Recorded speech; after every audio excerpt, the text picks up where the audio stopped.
बेशक पतिदेव, यह घर आपका है, पर परिवार हम दोनों का है।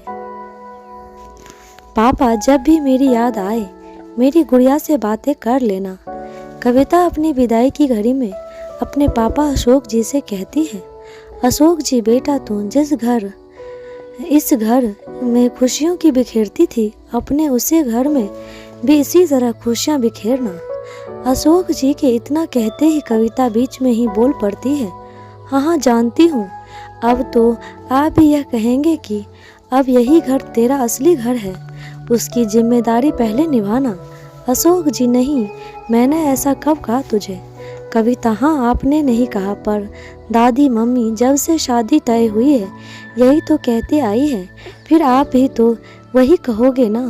अशोक जी बेटा, आज तुझे मैं जीवन की एक सबसे बड़ी सच्चाई बताना चाहता हूँ, खास करके यह बातें तुम लड़कियों के लिए ही है, और शायद ही आज से पहले कोई पिता ने अपनी बेटी से ऐसी बात कही होगी।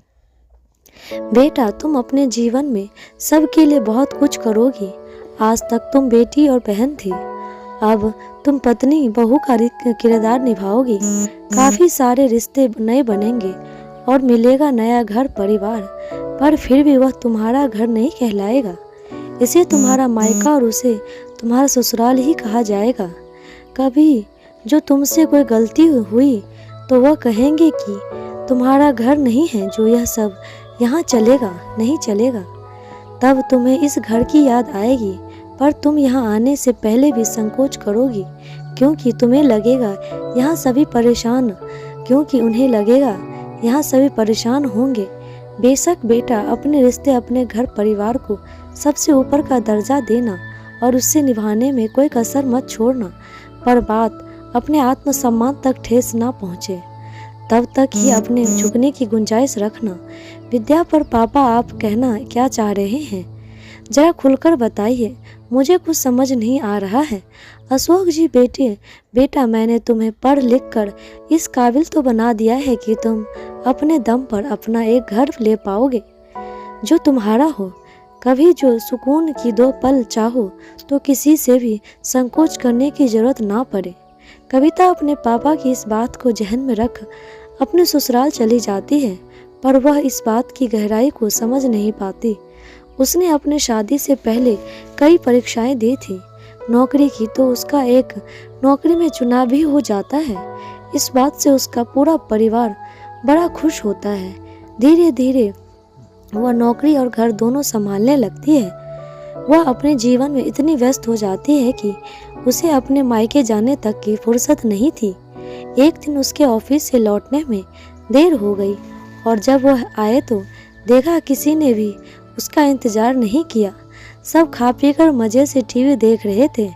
वह इतनी थकी थी कि बस फ्रेश होकर लेटी ही थी कि उसकी आंखें लग गई, और वह आंख खुली तो सुबह हो चुकी थी और उसका पति रवि ऑफिस जाने के लिए तैयार हो रहा था। कविता, अरे आपने मुझे जगाया नहीं। कल रात मुझे तेज भूख लगी थी, पर मैं सो गई, पर आप तो मुझे जगा सकते थे ना। रवि, तुम्हें अपनी भूख, अपनी नौकरी, बस इन सब की ही परवाह है ना। कभी इस घर की जिम्मेदारियों की भी परवाह कर लिया करो। वह क्यों करोगी? उसके लिए तो है ना मेरी मम्मी। कविता, रवि, अपने ऐसे कैसे बोल सकते हो? मैं क्या घर के लिए कुछ नहीं करती? अरे यह घर मेरा भी तो है। मुझे भी रवि गलत, यह घर मेरा है, और इसलिए मैंने अब तय किया है कि इस घर में जो मैं कहूँगा वही सबको करना पड़ेगा, तुम्हें भी। तुम यह नौकरी छोड़कर सिर्फ घर की जिम्मेदारियां निभाओ, और जो नौकरी करनी है तो घर के सारे कामों के साथ। रवि के इतना कहते ही कविता को अपने पापा की बात याद आ गई, और उसने सोचा मेरे दिमाग से पापा की बात कैसे निकल गई। पर अभी भी देर नहीं हुई। वह सोचने के बाद कविता कहती है, ठीक है, मैं नौकरी के साथ पूरे घर की जिम्मेदारी भी संभालूंगी। उसके बाद से कविता सुबह चिड़िया के साथ जगती और रात पूरी दुनिया सोने के बाद सोती। इसी दौरान उसने अपना एक छोटा सा फ्लैट ले लिया, पर इस बात की खबर उसने किसी को भी नहीं दी। एक रोज कविता ऑफिस से लौटते हुए सबके लिए होटल से खाना लेकर आती है ताकि उसे घर जाकर खाना बनाना ना पड़े, क्योंकि एक तो वह बीमार थी और दूसरा उसे लौटने में लेट हो गया था। उसके घर आते ही रवि उस पर बरस कर कहता है, क्या कहा था मैंने, तुम्हें घर की जिम्मेदारियां पहले रखनी होगी। आज तुम्हें अपनी नौकरी और इस घर में से एक का चुनाव करना पड़ेगा। लेकिन कविता की सास अब दफ्तर वाले तो रखेंगे नहीं, घर की चुनेगी। तुझे तो उसी दिन उसकी नौकरी छुड़वा देनी थी। भगवान के दया से तू अच्छा कमा लेता है, फिर उस महारानी को बन ठन कर काम पर जाने की क्या जरूरत। कविता सही कहा मम्मी आपने, रवि तो अच्छा कमा लेते हैं, फिर मुझसे पैसे मांगने की क्या जरूरत पड़ती है। घर का राशन हो या आपका किसी की तोहफा देना, मुझसे पैसे मांगने की जरूरत, यह तो अच्छा कमा ही लेते हैं। और एक बात, मेरे पास घर चुनने के अलावा और कोई रास्ता नहीं है, पर वह यह घर नहीं मेरा घर होगा। रवि, हाँ, जिस मायके पर इतना अतरा रही हो ना, वहाँ तुम्हारे भैया भाभी 2 दिन में ही तुम्हें भगा देंगे।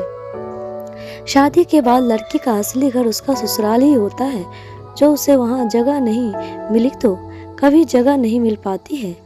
यह मत भूलना कविता, मैंने कब कहा कि मुझे मेरे मायके जाना है।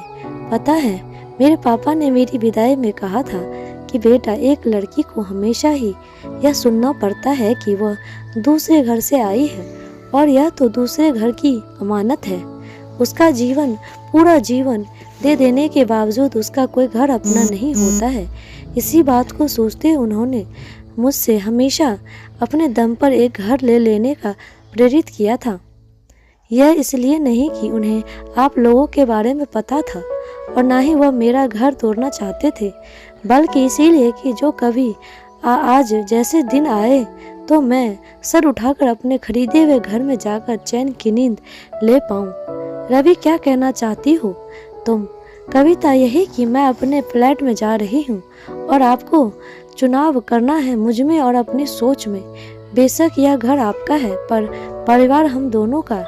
अगर मैं आर्थिक तौर पर आपकी मदद कर रही हूँ तो आप घर के कामों में मेरी मदद क्यों नहीं कर सकते हैं? जब औरत पैसा कमा सकती है तो पुरुष बर्तन क्यों नहीं मांज सकता है? आज मैं अपने घर में जा रही हूँ, आपका फैसला जो भी हो बता देना। कविता वहाँ से जाते हुए अपने पापा को सलाम कर रही थी कि आज जहाँ आजकल कई बाप अपनी बेटी के पैदा होने पर रोते हैं, वहीं एक ऐसे पिता भी हैं जो बेटी को ऐसे सशक्त बनाते रहे हैं। दोस्तों, कैसी लगी आपको ये कहानी? कमेंट बॉक्स में ज़रूर बताइएगा। लाइक, शेयर, सब्सक्राइब ज़रूर कीजिएगा। धन्यवाद।